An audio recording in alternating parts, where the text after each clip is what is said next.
welcome to the first episode of a brand new podcast here at Ossett United. This is the Stronger Together podcast. I will host it. I'm Chris Cassidy, and I'll be joined bi-weekly by Craig Biddlestone. Hi Chris, how are you? I'm fine, I'm very well, thank you. We'll also have a supporter on the podcast every week, and we'll be joined by the other members of the media team who unfortunately cannot be here today. We are joined, however, as well this morning by our cameraman Chris Boyd. Hello everyone. So today, this will be a podcast basically just looking into everything else at United, and we'll get a view from the board, a view from the terraces, and we'll talk about all things including previous fixtures and fixtures coming up. So, it's quick introductions. So I'm Chris Cassidy. I commentate on Ossett United games every week. You've probably heard me on the YouTube channel if you do tune in. We've got Craig Biddlestone. He is the PA announcer at Ossett United. Craig. Hello, how are we? Yes, I'm very well, thank you. So you've been here since the merger? I've been here since the Ossett Town days. Yeah. Started off as PA announcer, and then when the merger took place back in 2018, it sort of grew from there. Obviously we started Ossett United Radio towards the end of 2018 as well, and since then I've moved on to head of media as well, so my role continues to grow in the way that the club does as well. Okay, fantastic. And for the support today we have with us Chef Wednesday. Chef, how are you? I'm not bad. Morning. Good morning. So you've been following Ossett United for a while, I take it? Yes? Yeah, I'm at Ossett Town. Ossett Town. So 5-6 years, something like that, I've been coming here. Fantastic. So, and then obviously we have with us today as well Chris Boyd, who does all our match day footage. I basically do I film the games and what have you, and basically work at the liberty of Neil Spoffer. Thanks Chris, cheers. So Neil Spoffer, he is the board member that will be joining us later in this episode. So first things first, disappointing couple of games, disappointing couple of results. Obviously we had a 7-1 at Cleethorpes and then 6-0 at Liversedge. Craig, what was your thought on both performances in both games? Well, I mean, obviously we both commentated on the Cleethorpes game. I'm standing by my views on that, and that is I don't necessarily think it was a 7-1. It was one of those that every clear-cut chance Cleethorpes had, they put in the back of the net. That said, we weren't at our best that day. So even if it wasn't 7-1, it could easily have been 4-1, 5-1, whatever.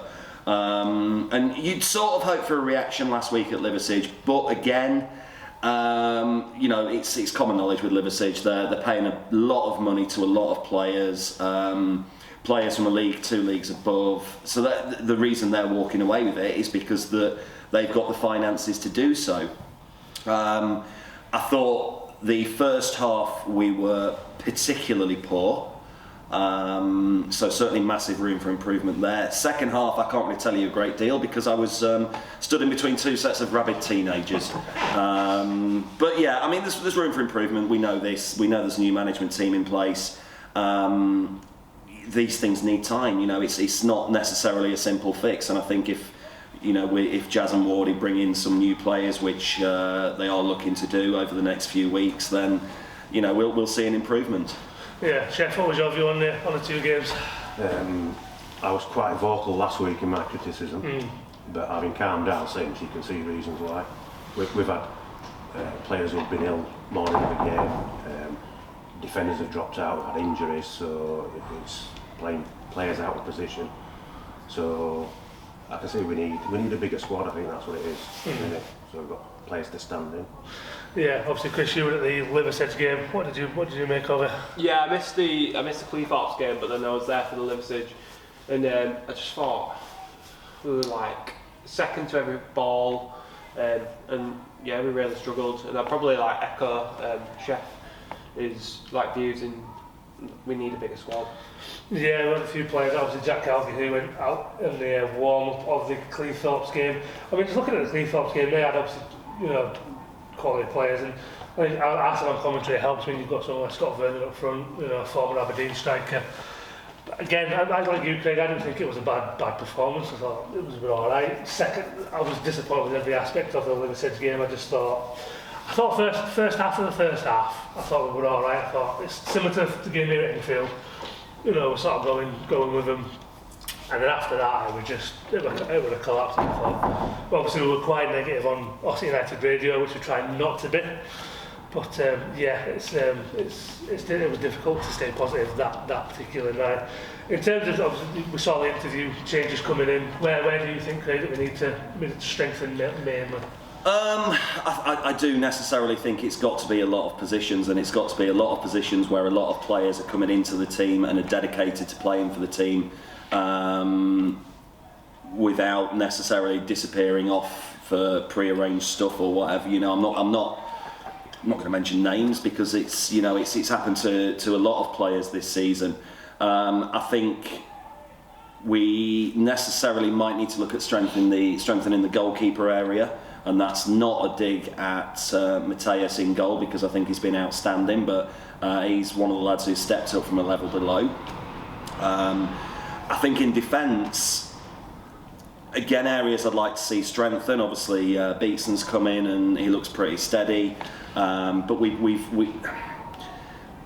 without necessarily wanting to rush into strengthening the team, I think the problem that you've got is that all throughout this season we haven't had a settled back four. Yeah. There's been no end of different combinations at centre half. The Cleethorpes game, you've got Ross Hardacre at left back, who then comes off injured. So Prince Atakora came in playing out of position. You had Luke Hogg over on the other side, who was playing out of position at right back. And I think without rushing into certain positions, just to get a settled back four would be really, really impressive for Ossett United. And I think a little bit more creativity in the final third as well. I think James Walshaw does need a little bit more service, to be honest with you. We know he's not a bad striker. We know he can find the back of the net, but if you're not getting the service, it doesn't matter if you're Mo Salah or James Walshaw, you're not going to put the ball in the back of the net. I'd like to just come in on the attacking front, because I'm obviously quite new to non-league, and I was told that James Walshaw is really experienced. We were expecting 20-25 goals a season and what have you. And obviously he struggled this year, so I think I'd like another attacker to come in as well, because if you look at January, I think we scored 3 goals this month, and 2 of them were from Aaron Haswell and 1 of them were for Ife off away. Yeah. So I think it'd be good to get another striker in as well, not only to challenge James Walshaw, but also to get the goals. It's difficult when you depend on your midfielders to score for long periods of the season and what have you. So yeah, I'd definitely look to strengthen that area of the pitch. At least your January goals package will be short. A little less work for you to do that. I don't have much to do this month. I skipped November because we scored 1 goal in November, I think. 1 minute clip. Chef, where would you strengthen if you were management, if you like? It's same as Craig says. What I think, we need 2 players at each position. So you've always got a backup. Somebody you're not having to put a midfielder in at right back. You've got another right back there. But definitely central midfield to get some service to Wally. Yeah, definitely. I know he's not the Wally from 4 or 5 years ago when he got his 50th goal for Farsley against Ossett Town in playoff final. But he needs some support. He's looking for the ball too much instead of just playing straight up front. And Matthias in goal, he's let a few in, but it's not all his fault. But he's kept it in game. Stocksbridge away, we'd have lost that 4 or 5-0 if it weren't for Matthias, because he made some great saves. Yeah, definitely. I mean, I've been quite impressed with Matthias in there. Obviously, he made some fantastic saves. A couple of easy catches, if you like, but as Craig said, he's come from a sort of league below, hasn't he? And so he's obviously having to step up. In terms of the defence, I was told obviously when I first got here that you'd been plagued by injuries before in the past, so it's almost like history repeating itself, isn't it, in terms of injuries at the back four and not having that line. I mean, since I've been here, it's been Cowgill, Beeson, Cowgill, McGiven, and I can't remember who it was before that, but there's been 3 or 4 lineups at the back even since I've been here. It has been an ongoing issue for a couple of years. I mean, I go back to last season, which was obviously cut short, and at the start of that season we brought in Jack Cowgill, we brought in a lad called Harry Viggers, we brought in Eddie Cass. So there we had 3 centre-backs that, yes, they'd stepped up a level, but there were 3 different sorts of centre-backs that could give no end of options to us in that area. And in the pre-season games, I think Chef would probably agree with me on this. they looked really, really good. You know, they were ball-playing defenders, they would travel, they would ping balls across. And then as soon as the season started, Harry Viggers has decided he wanted to go back to Hemsworth. Eddie Cass's obviously picked up an injury that left him out for 18 months. And you're left with Jack Cowgill, who has picked up the odd knock here and there. So we went from looking really good in that area to having to play Jimmy Burke and Cameron Clark, who were fullbacks. Berkey, no disrespect, wasn't fully fit. And we just looked a complete mess at the back. And then this season you think, great, okay, we bring in Ross Killock. Killer gets injured at Brighouse, that's then causing us problems. Cowgill again, he's been in and out with knocks and injuries. We just haven't had that settled back four. Yeah. And every team, you build on your defence. You attack from defence as far as I'm concerned, and we've not had the ability to do that because of the injuries. I'm fairly certain when I first came to Ossett, you described it as like the curse of the centre-back. Yes. You've struggled for however many seasons to have like consistent centre-backs because they just get injured. Yeah. And it's like either a short-term injury or a long-term injury. And obviously, in the case of like Eddie Cass and Ross Killock and whatever. Yeah, definitely. We've been really unlucky, haven't we, Chef? Yeah. Yeah, I think Brighouse did us this season. Kill went off after 15 minutes, and obviously not played since then. I think Jack probably come back too soon after his hamstring, and it's not quite repaired itself. But hopefully Jazz will be bringing central defenders in. Yeah, I mean, I spoke to Jack Cowgill just before the Cleethorpes game kicked off, because obviously we got word through, hadn't we, Chris, that there'd been a late change because Jack had obviously picked up an injury again. And I said to Jack, I says, is it worth you not just taking 2 or 3 weeks out just to get it properly right instead of rushing back? And, you know, I'm not a physio by any stretch of the imagination. It was purely and simply my opinion. And Jack basically said, yeah, I think I should. So, but I know he's back out there training today, but he said he's just doing some running, not any ball work. So it'd be nice to see him back because he is a good player. Unfortunately, since then as well, he's had COVID, hasn't he? So he's struggling for like fitness now as well. In particular, I mean, Jazz mentioned that in one of the games. I forget which game it was, but he was saying that basically he had to come off towards the end of it because he's still struggling for fitness after that battle COVID. Yeah. I mean, it's enough for me, Liver says last week, that we need players at the back. When George Green came on, you'd expect George Green more an attacking player, and he was playing left back. Right back, sorry. Left back, was playing left back, and I was kind of like, me and Rob on commentary were kind of sitting there going, is Green playing left back? And even Spoff texted me saying, where's George Green playing? I'm like, he's playing left back. I'm like, so that for me summed it up, that we need players at least in the defence at least. And, and maybe a good bit of competition for Matt. I mean, I like Jake Deal in that. The games I've seen him play, I think he's played really well. He's just young. You know, he's young. He's just, me personally, I think he needs a bit more experience, but the games I've seen him play. I think Jake pre-season stood out, and he was obviously forced to come in because of an injury to Max Durnley at the time, made 2 or 3 penalty saves pre-season.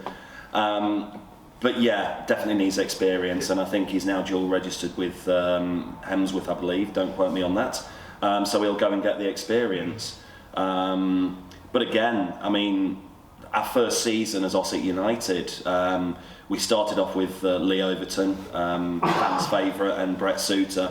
Both under contract, so Lee Overton had to leave. Brett Suter was then a mainstay keeper for a couple of years, and then obviously since Brett left, we've had a succession of loan keepers from Huddersfield. We've had a succession of younger keepers coming in, and again, like the defence, we haven't had a settled goalkeeper. You know, Max Durnley, fair play to him, moved on to Huddersfield. My understanding with Max Durnley is that Huddersfield pulled him out of the loan because they wanted to send him to a National League club. Then rocks up at Liversidge last week. That's another story altogether. That's story altogether indeed, yeah. Yeah, sounds like nice straight to the team, wasn't it? But not talking about making it personal. But yeah, definitely. I think obviously midfield, obviously Hoggy's a mainstay in midfield. But he was out for 3 games, and I think it was really obvious that he wasn't there. I think the work rate in midfield went down a bit. It just wasn't that sort of fight, if you like, in the midfield. So definitely, I think we need a couple of central midfielders, just as Chef said, just as backup more than anything in case anything does happen. So that's a look at the last couple of games that we've had. So now we're just going to talk to the members of the team and just get to know them a bit more personally, as we'll be here every week. So Craig, obviously you are a Nottingham Forest fan, I believe, yes? Oh yes, much to my sins, Nottingham born and bred. Can I go on about history for a bit? You do it every week on commentary, so we can't go a broadcast without at least one bit of Nottingham Forest, can we? So No, we can't, and it's been a strange couple of weeks because obviously no game today for Ossett United, no game last week, but I was obviously at the City Ground last week when we beat Derby 2-1, and Tuesday night when we beat Barnsley 3-0. 1 point outside the playoffs, Chef, stop yawning. Steve Cooper's Red and White Army, we're on our way back. Coming back up, That's going to come back to bite me. that's it. Time we are Forest, we always bottle it. This is it, you've heard it here first on the first episode, apparently Forest and coming up, we'll see. And obviously, so we've got a diverse mix of supporters at the club. Obviously, Chris, you're a Leeds fan. Yeah, I'm a Leeds fan, yeah. Season ticket holder. How's that going recently, do you think? What's at Newcastle? Must be great because he's run out of stuff to say.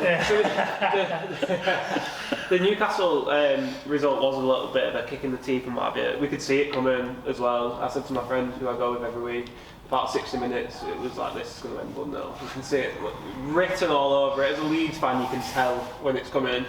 But I think we've struggled this season. But as we also said, me and my friend, we'll take 17th. We'd have taken 17th last season. We'll take 17th this season because we just need the foundation to build on in the Premier League.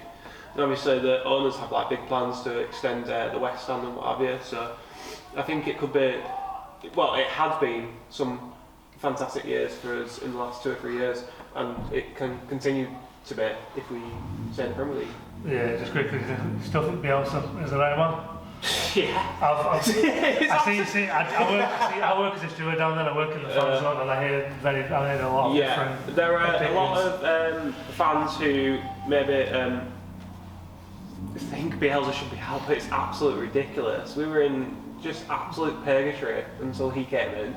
He's superb, and you can see the culture around the city now as well. You've got paintings of like Leeds United ex-players and quotes everywhere in the city, like, and that's happened since Bielsa came and restored some pride in the city and the football team. It's just nonsensical. That's graffiti, isn't it? It is Bordering on vandalism around Leeds City Centre.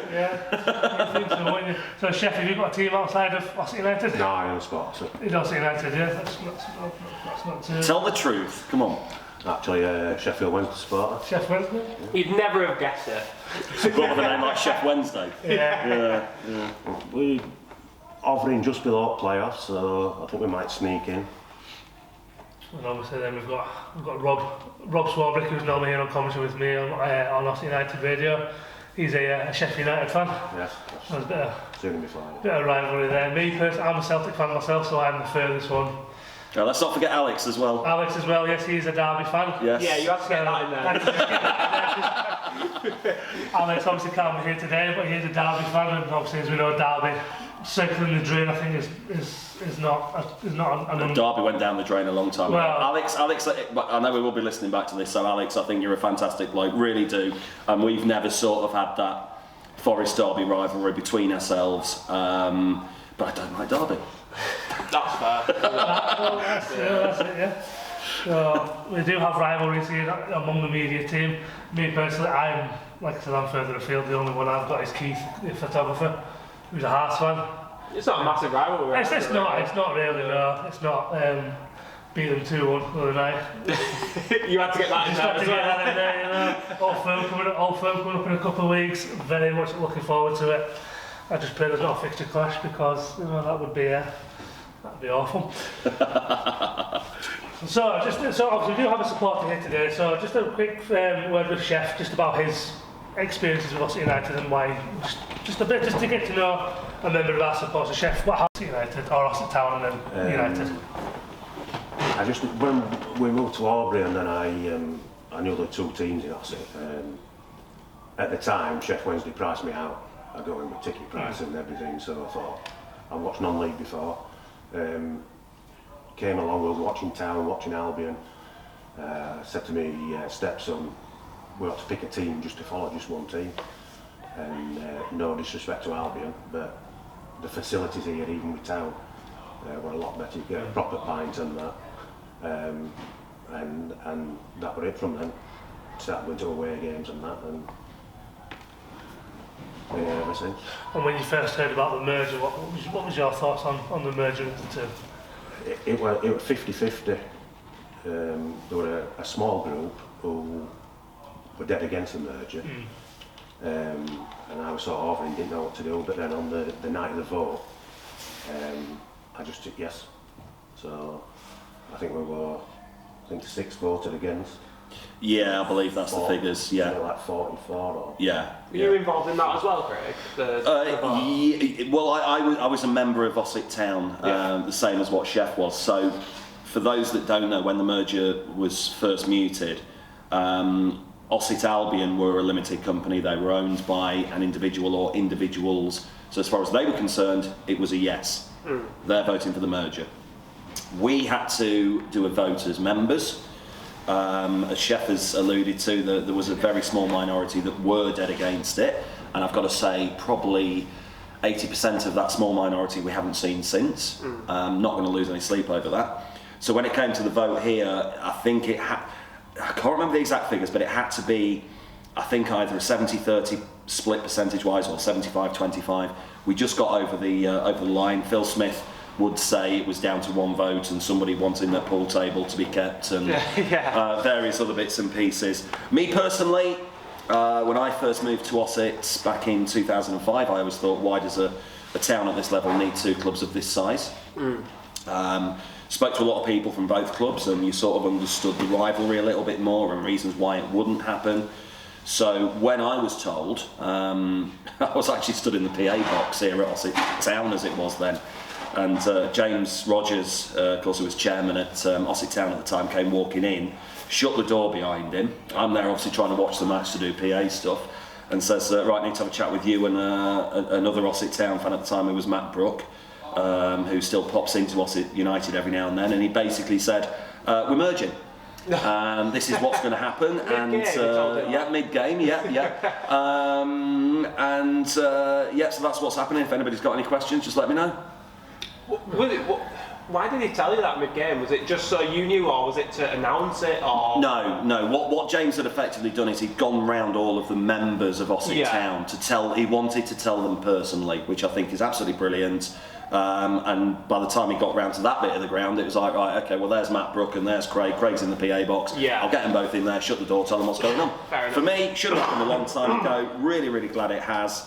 We've had problems since then. We know this. They're documented with the court case and bills not being paid after the first season, but we've got through it.